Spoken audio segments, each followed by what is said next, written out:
أعوذ بالله من الشيطان الرجيم. بسم الله الرحمن الرحيم. الحمد لله رب العالمين، بارئ الخلائق أجمعين، باعث الأنبياء والمرسلين، ثم الصلاة والسلام على خير خلقه العبد المؤيد والرسول المسدد، حبيب إله العالمين أبي القاسم المصطفى محمد. صل على محمد. قال الله تعالى في كتابه الكريم: بسم الله الرحمن الرحيم: ومن يبتغي غير الإسلام دينا فلن يقبل منه وهو في الآخرة من الخاسرين. صدق الله العلي العظيم. اللهم صل على محمد وعلى محمد. All of us have some non-Muslim friends, either at school or at the university level or at work, our neighbors, our patients, if you're a physician, your doctor, if you're the patient, your dentist, your lawyer, your accountant. Many of us have non-Muslim friends. And some of these people, some of them are genuinely good people. They're kind, they're generous, they're nice, they ask about us, they care about us. They do good. They do good deeds. They're good people. We can't help but ask ourselves this question: what happens to them in the next life? These non-Muslims who might be our neighbors, our co-workers, our classmates, a doctor, an accountant, a lawyer, what happens to them in the next life? Where do they end up? Is it possible that they all go to hellfire? Or do they all end up in heaven? What is the case? What happens to them? Some of them are good people. They've never hurt anyone. They do good. They're generous. Some are even sympathetic to our cause when they hear that, for example, Muslim minorities are being hurt or being harassed. They're sympathetic to the cause. Some, when they hear of the plight of the Palestinians, the people of Gaza, they're sympathetic. They show sympathy towards the people in Gaza and Palestine. So what happens to these individuals? What happens? Yes, they're non-Muslim. They don't believe in Islam. And perhaps they might drink and eat pork. But at the same time, they've done good deeds. What happens to them? And let's broaden the question a bit more. Some ask about individuals like Thomas Edison, who founded electricity, Isaac Newton, these mathematicians, physicians. Mother Teresa, I remember when she died back in the 1990s, a lot of people, they asked about her. Where does she end up? She was not a Muslim, but she did excellent work in India and other places. She had orphanages, she had shelter for widows, orphans. She took in a lot of people destitute. What happens to an individual like her? Is it possible that all of these individuals end up in hellfire? So does that mean that Allah subhanahu wa ta'ala created heaven just for Muslims? That's it? Heaven is an exclusive place for Muslims. Not just Muslims. There are some that say just for followers of Ahlul Bayt, Shia. What happens to the rest? The millions and millions and billions of other people. Well, what about Muslims who commit sins and crimes? Maybe even Shia that might commit sins. Well, what happens to them? Just because they are Muslim, they end up in heaven, and others end up in hell? Others say that, well, if these individuals all end up in heaven, Muslims are in heaven, Christians, Jews, everyone is in heaven, then Allah subhanahu wa ta'ala created hellfire for whom? For whom? And if we all end up in heaven, Muslims, Christians, Jews, and everyone who does good deeds ends up in heaven despite their faith and religion, then what good is our Islam? What good is my religion? Where did my Islam take me? If I will end up with my Christian neighbor or my non-Muslim neighbor, we're all on the same boat in heaven, then why did I fast on Ramadan, and why did I pray 5 times a day, and why did I give khums and zakat and go to Hajj? and I had so many obligations, yet we're all going to end up in the same place in heaven. So how do we answer this question? How do we answer this question? What is the fate of non-Muslims who do good deeds? Who help the poor, who are kind, who don't steal, they don't cheat. They're good human beings, they're always honest. Maybe they help the poor, they help as much as they can. What happens to these individuals in the next life? Our neighbors, our co-workers, our teachers, our classmates. Now, here there are several opinions. There are several theories backed by proof and evidence. Today, in the short time that we have, we will give a brief explanation, a brief overview of the theories and opinions on this issue. وصلى على محمد وآل محمد. The first opinion, the first theory, and it's probably the most popular theory amongst the ulama, is that a non-Muslim cannot enter heaven. If you do not have faith and if you do not have iman, you cannot enter heaven. Heaven is reserved for the faithful, for the believers. Faith is the key. Iman is the key. You cannot enter heaven without it. This is the first view. They say, look at the Quran. Bismillah ar-Rahman ar-Rahim. Wal-Asr. Inna al-insana lafi khus. Surely all mankind are in loss. Illa alladhina amanu. Except those who have faith. Wa amilu salihat. The verse doesn't say just those who did illa alladhina amilu salihat. No. Illa alladhina amanu wa amilu salihat. They had faith and iman and they did good deeds. So this is one. Number two, the Quran is very straightforward. It doesn't beat around the bush. According to this theory, the first theory, is that the actions and the deeds of the kuffar are like scattered ash on the Day of Judgment. It's like scattered ash. Have you seen ash that is scattered in high wind? It goes immediately. First of all, it's ash. That means it's burnt. Look at the verse. مَثَلُ الَّذِينَ كَفَرُوا بِرَبِّهِمْ. The example, the parable of those who disbelieve in their Lord. أَعْمَالُهُمْ. What is the parable? أَعْمَالُهُمْ. Their deeds, their good deeds. كَرَمَادٍ is like ash. اشْتَدَّتْ بِهِ الرِّيحُ فِي يَوْمٍ عَاصِفٍ. Is like ash that is scattered on a windy day. What does the wind do on a windy day? It scatters everything. You can't compile. You try to compile leaves on a windy day, you can't. It's scattered in the air. The verse says that the good deeds of the kuffar is like ash, not even leaves. What is ash? Things that are burnt. That means their a'mal are burnt and they're scattered in the wind.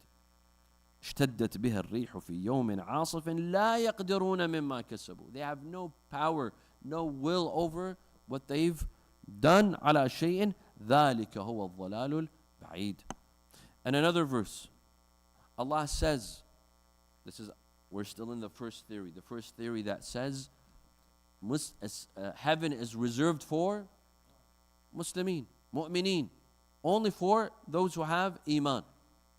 Another verse says that he who upholds another religion other than Islam will not be accepted from him. وَمَنْ يَبْتَغِي, the verse that I began with, وَمَنْ يَبْتَغِي غَيْرَ الْإِسْلَامِ دِينًا فَلَنْ يُقْبَلَ مِنْهُ. He who upholds any faith, any religion other than Islam, will not be accepted from him. Not accepted from him meaning what? Meaning what you did was useless. Your good deeds were useless. Your faith was useless. As long as it was not in Islam. You did not have faith and iman. That means Allah only recognizes Islam as faith and as religion. You come up with a different religion, you believe in another religion, that will not be accepted from you. And another verse, Allah says that the only religion that Allah recognizes is Islam. Allah does not recognize any other faith and religion. إِنَّ الدِّينَ عِنْدَ اللَّهِ الْإِسْلام. religion with Allah is Islam. No other faith, no other religion. The Quran does not mention any other religion. So meaning that if you believe in any other faith, this will not be accepted from you. Again, according to this first theory, and maybe it's the popular theory amongst ulama. إن الدين عند الله الإسلام. Allah only recognizes Islam and no other religion. In another verse, Allah says that the good deeds of the kuffar will be deleted, will not count. They will be forfeited. Have you seen in a game of soccer, in a soccer match, if you score a goal, but it was offside, it will what? It will not be deleted. It will be deleted. It will not count. On the screen, it might read 1, 2. You scored 2 goals, but because it was offside, it will be deleted. It will not count. Allah says, أولئك الذين كفروا بآيات الله ولقائه فحبطت أعمالهم. Those who disbelieve in Allah, those are the ones who disbelieved in Allah and His sign. They disbelieved in the signs of Allah, and in meeting Him, meaning they denied the fact that there is a day of judgment, there is life after death. فحبطت أعمالهم. حبطت أعمالهم means their good deeds are not accepted. They're erased. They're deleted. They do not count. Any good deeds that they've done, they do not count. Why? Because they reject belief in Allah. They reject His signs and وَلِقَائِهِ, and the day that we meet Allah, meaning they reject the day of judgment and life after death. These are the verses of the Holy Quran. So according to this first theory, that the Quran is very clear, Islam is the only religion that is accepted. It is the only religion that is recognized. He who upholds any other faith and religion will not be accepted from him. The deeds of the kuffar will be scattered, will count as scattered ash, and their deeds will be deleted and not counted. This is according to the first theory. They add something else. They say individuals like Thomas Edison, Isaac Newton, sure, they definitely had accomplishments, scientific accomplishments, achievements in physics and biology and chemistry. They achieved. But why should Allah reward them? Sure, many people benefited from their achievements, but why should Allah reward them? Did they do it for the sake of Allah? They didn't do it for the sake of Allah. They did it for the sake of fame, money, power, things like this. They did not even recognize Allah Azza wa Jal. They did not do it for the sake of Allah, qurbatan ila Allah Ta'ala. So why would they expect a reward from Allah on the Day of Judgment when they never did these deeds for Him? Isaac Newton could go and receive his reward somewhere else. Thomas Jefferson could receive his reward somewhere else. They already received fame and glory in dunya. As for akhirah, he has no right with Allah Azza wa Jal. This is the first theory. The second theory, وَصَلَّ عَلَى مُحَمَّدٍ وَعَلَى مُحَمَّدٍ. Before we get to that, before we get to the second theory, a short reply to this first theory. Correct. إن الدين عند الله الإسلام ومن يبتغي غير الإسلام دينا فلن يقبل منه. The recognized religion with Allah is Islam. He who believes in any other faith will not be accepted from him. Sure. But as for the verses that speak of the deletion of their deeds, أعمالهم كرماد, that the deeds of the kuffar are like scattered ash on a windy day. Who is the verse speaking about? Because in the beginning of the lecture, we spoke about your average non-Muslim who does good deeds, who has no animosity towards Islam, who has no enmity towards Islam, and maybe doesn't know the real truth about Islam. And they do some good deeds.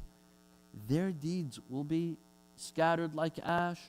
Or those who reject Allah Azza wa Jal, those who rejected Rasulullah, مثل الذين كفروا بربهم, those who disbelieve in Allah, كفروا, actively they rejected Allah and His signs, They told Rasulullah that you're a liar. They rejected Rasulullah's signs and miracles. Their deeds will be scattered like ash. So it's speaking about some non-Muslims, not all non-Muslims. And the other verse, أولئك الذين كفروا بآيات ربهم ولقائه حبطت أعمالهم. Those who reject the signs of Allah and the day of meeting Allah. Reject, meaning they know the truth, but they reject it. They hear the truth from Rasulullah, yet they reject it. These individuals, their deeds will be deleted. Their actions will be... This is not all non-Muslims. This is a group of non-Muslims. So this is the first theory. The second theory says that we have a verse in the Holy Quran that says all those who believe, Christians, Jews, Sabians, Muslims, if they fulfill 3 requirements, they shall not be sad and they shall not worry. What are those 3 requirements? They believe in God and in the Day of Judgment, and they do good deeds. If they fulfill these 3 requirements, they shall have no sadness and no worry. أن الذين آمنوا, those who believe, meaning Muslimin. والذين هادوا, Jews. والصابئون, Sabians. والنصارى, Christians. من آمن بالله, they believe in Allah. واليوم الآخر, and the final day. وعمل صالحا, and they do good deeds. فلا خوف عليهم, they shall have no fear. ولا هم يحزنون, and they shall not be sad. This verse is saying you could be a Christian or a Jew or a Sabian, and if you've done good deeds and you believe in Allah and if you believe in the Day of Judgment, you'll be safe. Meaning you'll be safe, meaning what? That you may be able to enter heaven and not enter hellfire. This is an argument. Of course, the counter argument. Ulama also had a counter argument. They say, wait, hold on a second. The verse says, إِنَّ الَّذِينَ آمَنُوا وَالَّذِينَ هَادُوا وَالصَّابِئُونَ وَالنَّصَارَى. Those who believe, Jews, Christians, Sabians. Which Jews, Christians, and Sabians? Which ones? The ones. There's several possibilities. One possibility, and we have a hadith that says, why was this verse revealed?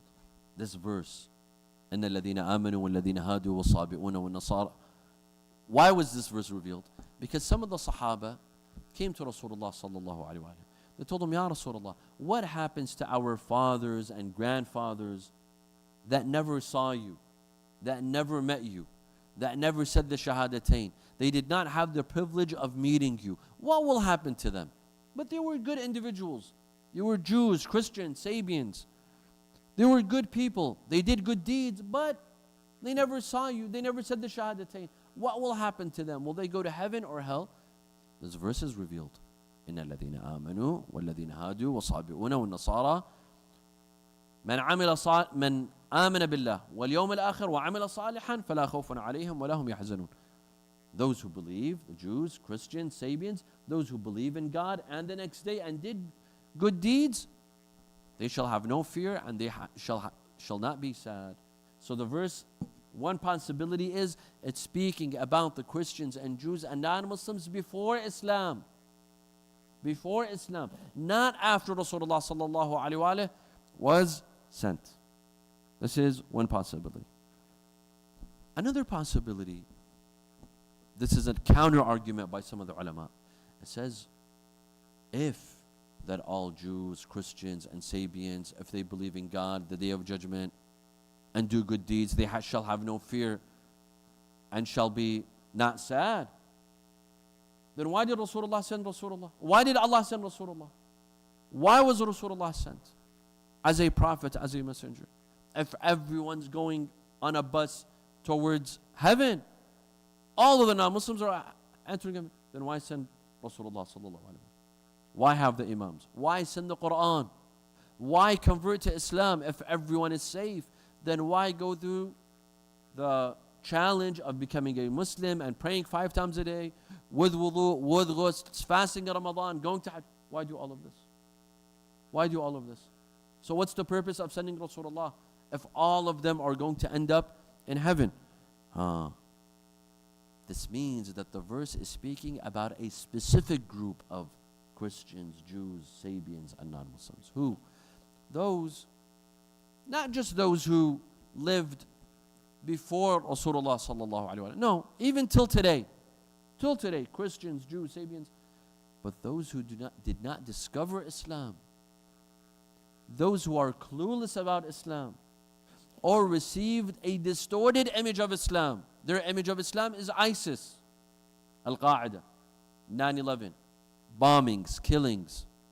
That is the image of Islam they have. But they believe in God. They believe in the next life. They've done good deeds. They shall have no fear and they should have no sadness. So it can apply to some non-Muslims at our, some, not all, some non-Muslims of our time. Those, for example, that live in the Amazon, or no, even who live in America but did not receive the right message of Islam. Don't have a good image of Islam. They're clueless of Islam. Not that they haven't heard of Islam. They've heard of Islam. But what is the image that they have? They have a bad image of Islam. These people, perhaps Allah subhanahu wa ta'ala will forgive them and allow them to enter heaven. This verse doesn't mean that everyone's on board. All Christians, Jews, Muslims, everyone is going to heaven. So then hellfire is for who? Allah subhanahu wa ta'ala created hell for who? If everyone's eventually going to end up in heaven, then why send Rasulullah sallallahu alaihi wasallam?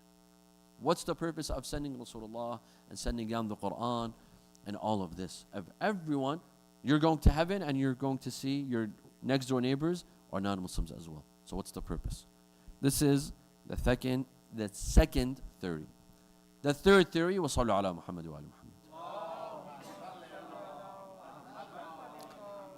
The third theory by our ulama is that non-Muslims who did good deeds and did not know the truth, not that they rejected the truth. We have to make a difference between al-mustad'af.